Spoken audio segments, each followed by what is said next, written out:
on the law of motions. First problem is, when the forces F1, F2, F3, these are the three forces acting on a particle of mass m such that F2 and F3 are mutually perpendicular, then the particle remains stationary. It means if particle is stationary, net force is zero, or we can say F1 plus F2 plus F3, their sum is zero.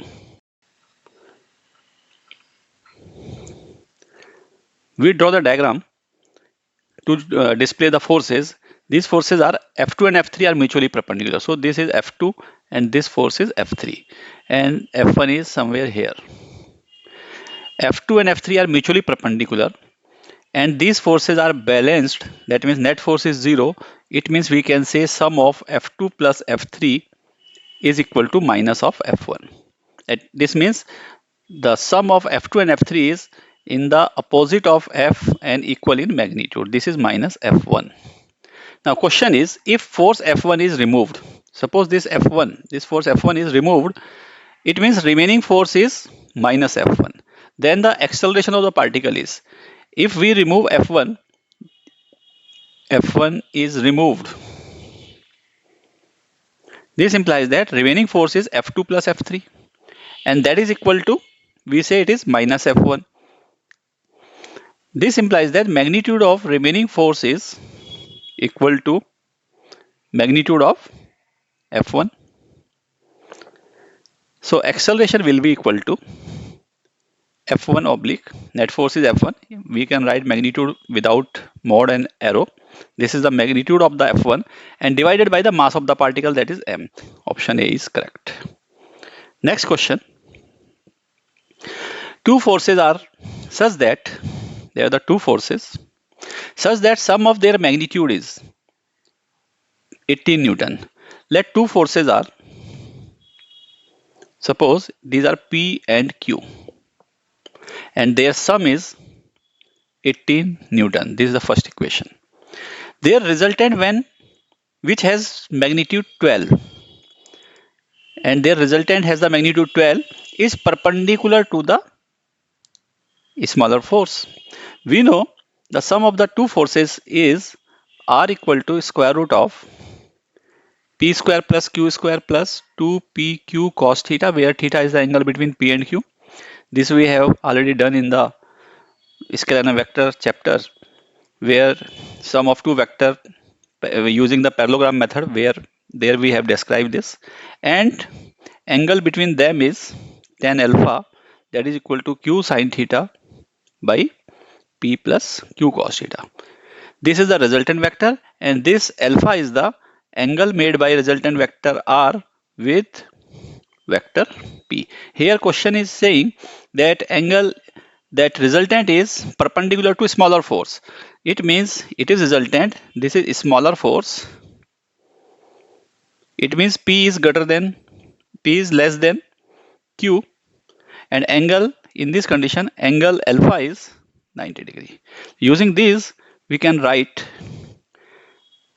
resultant magnitude is 12, so we can write 12 equal to square root of P square plus Q square plus 2PQ cos theta. Equation number 2. And using this alpha equal to 90 degree, we can write from this equation tan 90 degree equal to Q sin theta oblique P plus Q cos theta. Tan 90 degree is infinity. So from this we can say this denominator is 0. This is our equation number 3. From here we find the cos theta, that is equal to minus P by Q, and substitute in the equation number 2. So put in equation number 2, we get 12 equal to root P square plus Q square plus 2PQ, and cos theta is minus P by Q. We write it minus P by Q. This Q and Q will be cancel, and 2P into 2P square with minus sign. That means we will have Q square minus P square. This implies that 144 equal to q square minus p square on squaring the both sides, and using the identity, this can be written as q square minus p square is q minus p into q plus p, and q plus p is given 18 Newton. This implies that q minus p equal to 144 by q plus p equal to 144 by 18, and we have to simplify it. 3 we divide by 3. This is 8 Newton. That means we know we have the p plus q equal to 18 Newton and q minus p is 8 Newton. So using these two values or two expressions, we can finally find the value of p and q. This is 18 Newton and q minus p, it is equal to 8 Newton. Adding p and p will cancel. So 2q equal to 26 implies that q equal to 13 Newton. And put this value of q in first equation. It is p equal to 18 minus q equal to 18 minus 13, that is equal to 5 Newton. In this way we can say smaller force is 5 Newton and larger force is 30 Newton, and option B match with this option. So correct option is B. Now we move to the question number 3. Question number 3 says a particle of mass 0.3 kilogram is subjected to a force F equal to minus kx. Force is given minus kx. That means this force is a function of x. Means force has different value at different distances, where k is a constant given 15 Newton per meter. What will be the initial acceleration if it is released from the point 20 centimeter? That means if this is our reference point and this is our x-axis, initially object is at this point, that is 20 centimeter away from our reference point, say O. This is 20 centimeter. At this 20 centimeter, we can find the F, that is equal to F equal to minus kx equal to minus k is 15 and x is 20 centimeter, that means 0.2 meter multiplied by 0.2, so it will give minus 3 Newton. Minus means minus is the showing the direction that it is the directed towards the mean position. That means this force have a tendency to bring the mass towards the reference point. That means this is the vector, meaning magnitude of this vector is 3 Newton. We have to find the acceleration. So acceleration will be F by m initially when it is released. Initially when it was released, the force was acting 3 Newton and mass is 0.3. So we can say it is 10 meter per second square. This is the acceleration at the initially when it is released. So option D is correct. Question number 4, the figure shows position time graph of one dimensional motion. That means object is moving. This is our reference, this is origin point, origin or reference point, and object is moving along the x direction. This is the one dimensional motion or rectilinear motion. Of the body of mass of the body is 0.4 kilogram. Magnitude of each impulse is, we have already discussed that impulse is defined as the product of force and the duration for which this force acts. And by definition, it is equal to the delta p, that is the change in momentum.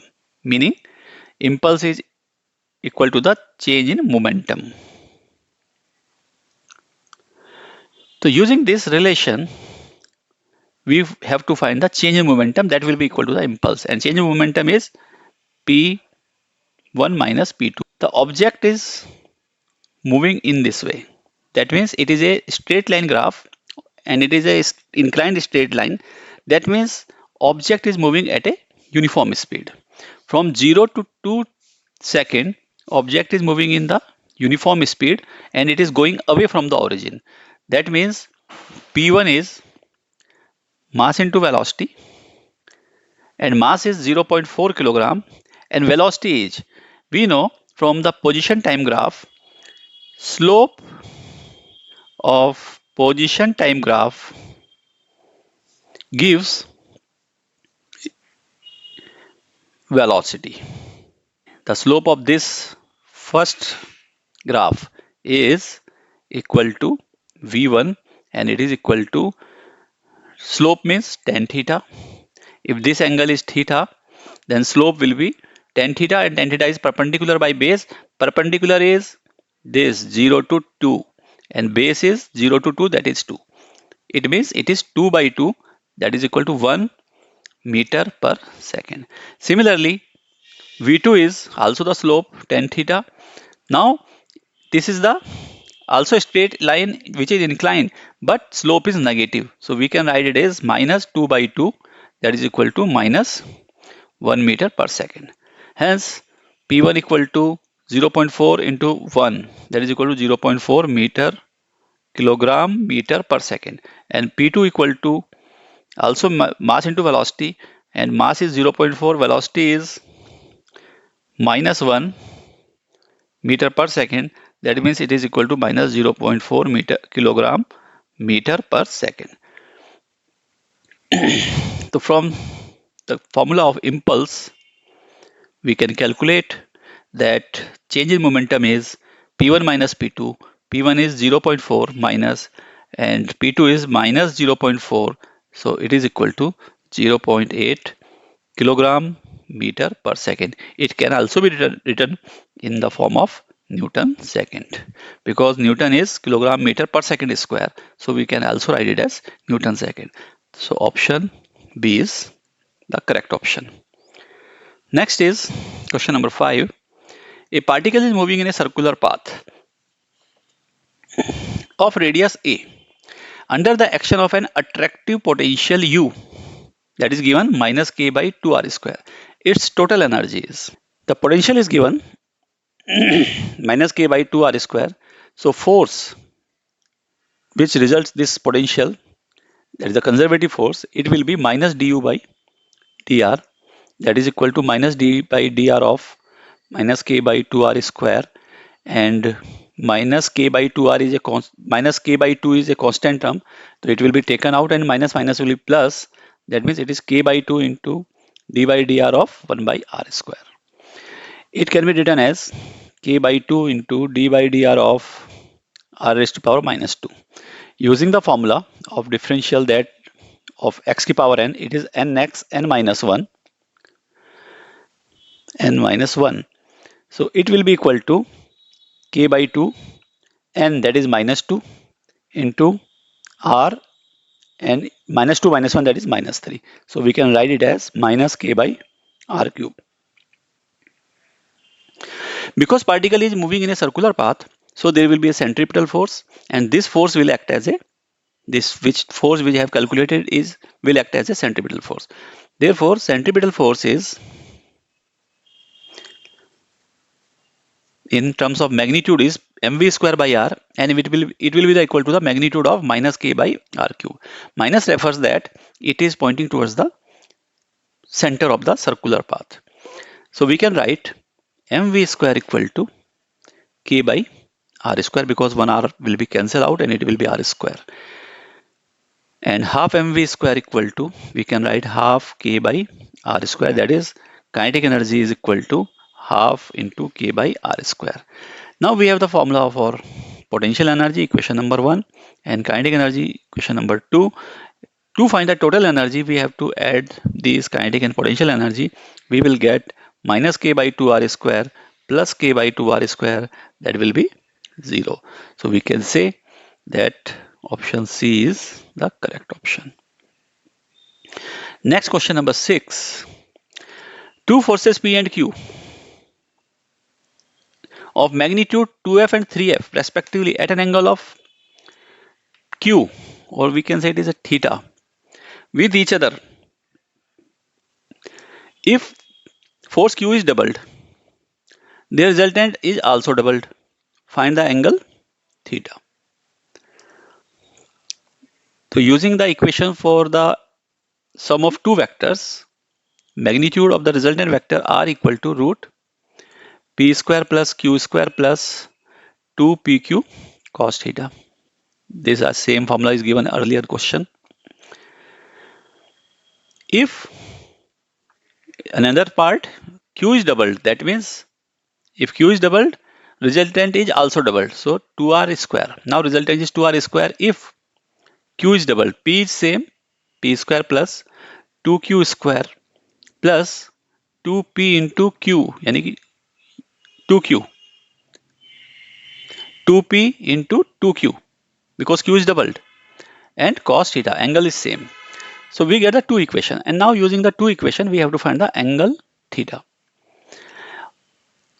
To simplify our problem, we square the both sides. So it will be written as r square equal to p square plus q square plus 2pq cos theta, and this equation will become 4r square equal to p square plus 4q square plus 4pq cos theta.